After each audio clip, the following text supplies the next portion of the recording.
Wake that ass up. Early in the morning. The Breakfast Club. Morning, everybody. It's DJ Envy Angela Yee, Charlamagne the Guy. We are the Breakfast Club. We got a special guest on the line right now, Aida Rodriguez. What up? Good morning. Peace, Queen. Good morning. Now, Aida, you hit me and you... Kings and Queen. That's right. Now you hit me and you said you wanted to call Latinos into action in regards to the police brutality we see happening around the country. What moved you to want to do that? Well, nothing moved me on it. It's been my stand for a long time. I saw you had my mentor on here a couple of days ago, Ben Crump. Our movement has always been about unifying Black and brown people. And I'm the mother of a Black son and a Black daughter, but I shouldn't have to be moved by these stories, right? Historically, this has been going on for a long time. We had a lot of outrage when we saw those babies in cages, and we wanted Black people to stand up for us. So we have to stand up for Black people, and we have to have some solidarity because the agenda comes for all of us, not just Black people. Black people just happen to be first. Right. You know, it's interesting because I was also thinking about the whole Asian thing, right? And all the racism that's been going on both sides. So what are your thoughts about that too? Because I see a lot of people being like, well, too bad. It happens to us all the time. Well, that's not the attitude to have. The anti-Blackness exists, but this anti-Blackness that exists everywhere, specifically with Asian people who are really big to call on unity and call for people to stand and be allies for them, but they practice a lot of anti-Black racism. And it's important to remember in these times when it happens to you, that it could happen to you. So, I mean, it's just, like really at this point, I'm a stand-up comedian and my life has become activism at this point. People keep asking me, where are your jokes? And I'm like, who can tell a joke in this moment? I'm saving it for the special. But I'm from Miami. You know what I'm saying? I'm saving it for the special. The jokes will come. But Miami has this Cuban reality. Like I was texting with you earlier because I was like, if Michael B. Jordan is going to play Scarface, I want to see, I'm like, yo, what a chess move, because that's a payback for Zoe Saldana playing Nina Simone. I'll tell you, I think that's a rumor, but we were talking about how people would be so angry if Michael B. Jordan. No, it wouldn't. That would be whack. Where are you quarantining? Where are you quarantining at? She's in LA. I'm in home. I'm in California. I'm in LA, where white people at the farmers market now practicing social distancing, and I am in complete quarantine because I don't trust this government. I don't care what it. And it's funny because everybody has a conspiracy theory, and I'm like, I've been watching their backgrounds. I'm like, how you live like that and got a direct line to the government? Like how these broke ass people know exactly what's happening and the rest of us don't. I don't trust them. There's so much happening right now. This agenda is just really revealing the true agenda that's against the melanated people. And I was hitting Charlamagne because I was just like, yo, where are my people? Like, where are we? And we're Black too. Like I'm a Black person. Don't get it twisted. I'm a Plantains Black person, but I'm a Black person in America. Kadada Jones and Rashida Jones, I'm darker than them. You know what I'm saying? Like that, we have such a misconception about Blackness. When people say you're not Black, I'm like, well, if I'm not Black, Halle Berry's not Black, Paula Patton ain't Black, Kadada Jones ain't Black. We have such an anti-Black agenda, and it's reached the point where, I've become an activist. I've been an activist, but I have become a full-time activist, and I've abandoned everything because I believe with the census, Donald Trump, this Democratic political party that is corporate Democrats whose agendas are not thinking about us. It's just, I'm losing my mind in this. And, and I'm so tired of people saying, we got to get back to civility. We got to get back to where we used to be. As a person of color, what do we want to get back to? Because there has not been one administration that's ever been in our favor. Right. So I'm like, what are we trying to get back to? We want to get our asses beat again? We don't want to get shot anymore. We want to get back to the days when people were busting us upside the head with their batons instead of shooting us.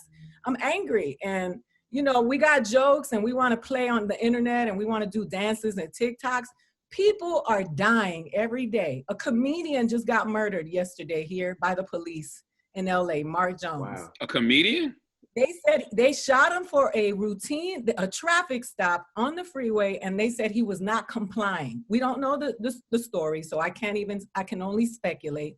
But now they shoot you for not complying, no weapon. Like what are we gonna do? Nothing? What was his name? Nothing. We don't. Mark Jones. Mark Jones. Wow. Rest in peace, Mark Jones. I didn't hear about that yet. Peaceful comedians, if you go to his Instagram page, scriptures. So at this point, I don't even sleep anymore. It's just, right. I don't think people are awake. They don't realize what's happening. They dumbed us down for a reason. And now all of this stuff is setting in. So I was like, Ida, with all this being so frustrating for you, how are you even staying sane right now at home? Writing. I'm writing. I'm in the middle of, I've been in development on my TV show with HBO Max. It changed. Congrats on that, by the way. Yes, congrats. Thank you. But my show my show has police brutality in it. It has, it is talking about Afro-Latinos and the Black reality within the Latin sector. Like the whole thing just changed because I was like, I'm gonna be on some bullshit if I don't write what's real. I'm just gonna be on television pandering and tap dancing like everybody else. Now, how are you with your kids as far as homeschooling and all that being in this pandemic? How is that going? Well, my kids are older, so they homeschooling me. I'm not doing nothing. They sitting around. I saw you posted your beautiful daughter the other day too, and you were like, "Do not nobody tag her or nothing. You don't play with your kids online." Now, you know what? They have a right to their privacy. I asked permission. I like a lot of people just, I'm old school and I don't care about these white feminists trying to tell people of color how to run their families and their lives. I don't sexualize my daughter on Instagram for likes because she has a right to her privacy. And there are a lot of sick people online. So I always tell my friends, don't tag her because you're trying to show that you're close to her, that you know her. She has a right to her privacy. She doesn't want people on her page. My daughter is not into that shit. So yeah, I don't play about them. My family knows. I don't speak to family members because of my children. Let me ask you a question, Queen. What do you think, right, it would take for Black and brown people to truly come together? Because we say Black and brown, but is it actually real unity between us? No, it's education. Of course not. It's divide and conquer is real and working, right? So I had an exchange with somebody on your page. This man was talking about illegal immigrants, and he was so angry about them and saying they come here and they take what's Black people's. And I'm like, have you really allowed the white establishment to convince you that the best you can be is a leaf blower or a janitor? Like, are you seriously telling me that these people that walked from 2 countries here are taking what's yours? What's yours is everything that's around. America was built on the backs of slaves. These billionaires, these evil billionaires, Jeff Bezos about to be a trillionaire. All that wealth that these people are glorifying, talking about they work for it. No, you work for it, dumbass. Your ancestors worked for it. So we don't have an education about what it really is. They've divided us so well.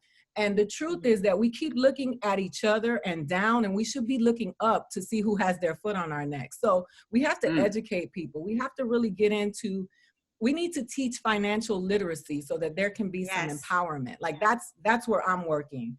I do workshops to go talk to single mothers that are Black and brown and give them information about how to empower themselves through money, because they never taught us. We're so busy living in survival that we don't understand how to thrive. So with Black and brown people, the agenda is always, they're the ones doing it to it. Like I grew up in Miami and I remember Jamaicans and Bahamians having such an anti-Yankee sentiment, saying that Black people in America were lazy and that they're violent. And I was like, the most violent people on the planet who have raped, stolen, and pillaged from everybody on the planet have convinced us to believe that we're violent. Hold on, we gotta say it, Caucasians, okay? Old white men, right?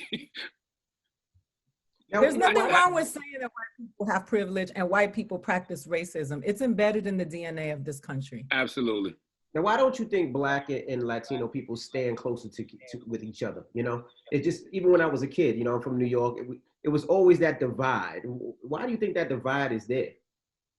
Because the greatest lie they ever told us is that somebody who was lighter than us was better than us, because they couldn't divide us in any other way. They did it with Black people, they do it with Latinos.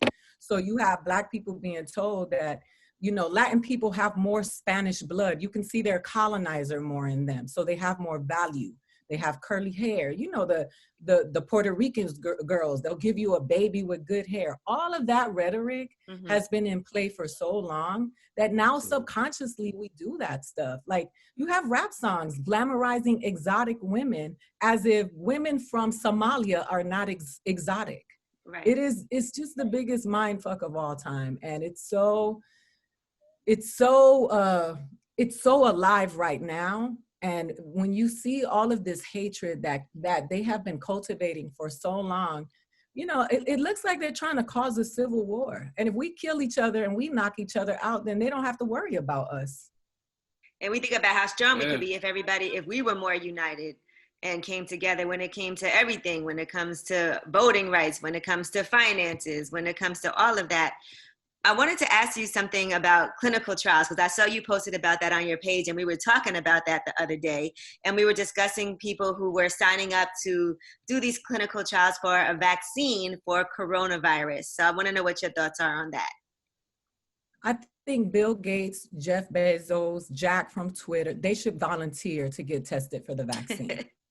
That's who they don't need to get paid. I think they should be the ones volunteering. I think the Billionaires Club that so proudly are always brandishing their wealth and saying they worked really hard for it, they should take one for the team and say, hey guys, I believe in humanity. I really want to make a change. I'm going to go get tested for this vaccine in the name of all of you who made us rich. That's who should be tested. I don't trust nothing that comes from this establishment. And we have no reason to. You know, I'm also watching the Latino vote, right? I'm watching the ways Latinos have been voting. And a lot of them seem to be very politically sophisticated. Like, they seem to be strictly voting for their interest in blocks, especially in a place like Florida. It's like they move Republican because I guess they think whiteness is better. So how can Black and brown people get on the same page politically if our interests are so different? Well, it's going to take that. We have to think about survival. Like, when we think about Black and brown unity, it doesn't have to be about holding hands and singing Kumbaya. It should just be, we should just start with the basics on survival, and then we can work our way from there. The thing with the votes with Latinos is, like, a lot of Cubans are in Florida. So they vote Republican because they have political asylum. So immigration is not their issue. So they vote for reasons of money. They vote for reasons of medical health care and stuff like that. They don't care about immigration because it is not their issue. And they tend to assimilate white when they can. So I understand what you say, Charlamagne, about holding Democrats accountable for the votes, right? We have to sit down collectively and come up with an agenda and say, you want our votes, you have to do X, Y, and Z. This is what we demand. This is the starting ground for us. I'm never gonna tell people not to vote. My grandmother came here from Puerto Rico and got hosed in the civil rights movement and couldn't read and fought just to vote. So I'm never gonna tell people not to vote. And I understand what people are saying about these celebrities becoming politically activated at the last second, when they were never talking during the times when there were so many candidates that they could have gotten behind. But, you know, people are scared to talk about democratic socialism because they don't know what it is. And they're thinking Cuba and China, and they don't realize that in America, we have a mixed economy, and socialism exists, but only to benefit rich people. So when we sit here and talk about these things that we don't know anything about, they've scared us. So what happens is Latin people, they have had such extreme stuff happen to them now that they are like, you know what do we need to do? Who do we need to rally behind? And then people who don't speak English are being told by their younger people in their family, this is what this person stands for. This is what this person is doing. This is why you need to vote for this person, grandma and grandpa. We all need to do that. And I'm going to tell you this, all these Bloods and Crips walking around who started with an agenda have lost their way. They should be escorting every Black person to the voting voting polls. They should be using that power so that there would be no George Zimmermans and the people who murdered Ahmaud Arbery. If you're gonna really be out there and be gangster for your people. Because the reality of it is that gang that's against us is real, and they're working every day to eliminate us, but they can't because melanin is divine. That's real. Absolutely. Listen, what's the call to action? So the call to action is, okay, so the first thing that we need to do is understand who our real leaders are. So our real leaders are not Puffy, they're not Jay-Z, they're not Kanye. There are people who are politically activated, who are on the ground and do the work every day. We don't give them any attention because they're not celebrities, because we're so engulfed in celebrity worship. Now, I appreciate Jay-Z and Kanye and them using their platforms for the people, but you have to respect the people who actually do the work. You had Benjamin Crump on here. You've had Angela Rye on here. We need to really, we need workshops. It's basic. Like, we need to go into our communities and really activate ourselves, giving people the information. Like, it's corny when you do pamphlets, but you'd be surprised when they said, if you want to keep a secret from a Black person, put it in the book. They were talking about all of us. Yes, sir. Give them the information in a way that they can digest it. You know what I mean? Because this clickbait on the internet is all politically charged. You're not getting real information anymore. We have to start printing leaflets and giving them out to our people, giving them platforms. You shouldn't have a Black bank in your neighborhood that doesn't give loans to Black people, right? You can't support a Black bank who's in your neighborhood that's not giving money to the people in that neighborhood, that's not loaning money to the construction companies that are owned by Black and brown people. What is the point in having a Black bank? We have to start holding ourselves accountable and stop calling it hate, because if we don't hold ourselves accountable, they are not going to come rescue us. They're not coming for us. And I said, you know what, with this pandemic, you know what's going to affect us even more is, I'm sitting there and I'm looking and I'm talking to my friends, and a lot of them said, I couldn't pay my mortgage, so I had to defer it for 3 months. But after, or my car note, so I had to defer it for 3 months. But after that third month, what happens after that? Because it's not like they could just say, okay, third month is over, I can get a job and start working. No, it's going to be continuous. And they're going to wind up taking our houses, taking our cars, taking everything that we built on, and then we're going to have to start all over again. And that's not fair. That's why we have to pressure for policies that will actually benefit us too. Like I was telling you, what they were doing with government-backed loans is potentially putting it at the end of your loan. So when you sell the house, you can pay those months. But you have to actually make sure that these are things that are put into action and have some type of solutions. Because they bail out everybody else, but they don't bail out our communities. They don't bail out personal people that need help, like them small businesses. Those people hardly get bailed out. No, that's part of the agenda. Like, not because I'm on here, but because it's true. Like, what you guys do every morning is part of the plan, because you talk about mental wellness with people of color. You talk about real estate. You talk about finances. We need to amplify this, right? Because so many people, you do information and you do entertainment, but you still are dropping information through the entertainment. So many people, we so worried about the wrong stuff right now. Like, J-Lo is fine. You know what I mean?